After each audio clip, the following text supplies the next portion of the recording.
ल हेर्नुहोस् यो दृश्य हेर्नुहोस् त भगवतीमाई गाउँपालिकामा पुरै उर्लेर आइसक्यो पुरै हल यति ठुलो आएको थियो पुरै छोडिदिउँ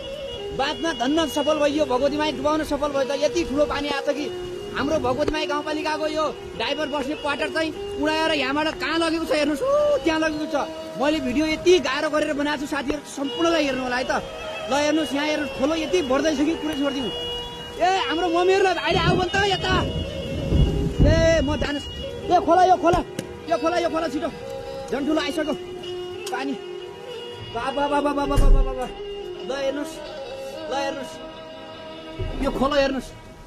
ए भगवान कसरी बाँच्यो मलाई आज यो टिनको भित्र पसेको बेला हेर्नुहोस् यो खोला कर्णबहादुर नेपाली घर पुनः जोखिममा छ हेर्नुहोस् है यो घर हेर्नुहोस् पुनः जोखिममा छ यति ठुलो भला छ कि मान्छेहरूलाई दाउराको माया छ हेर्नुहोस् ज्यानको माया छैन यहाँ पुलिस प्रशासनलाई म नबस्न आग्रह गर्न चाहन्छु यो एकदम असुरक्षित ठाउँ छ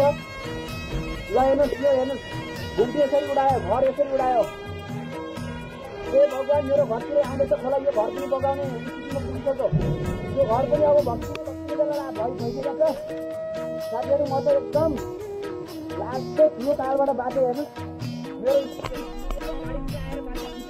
मेरो आएर मान्छेले बाँचेको थियो हामी सुकै हुँदैछौँ हामी एक बाख्रा लिएर आफै मेहनती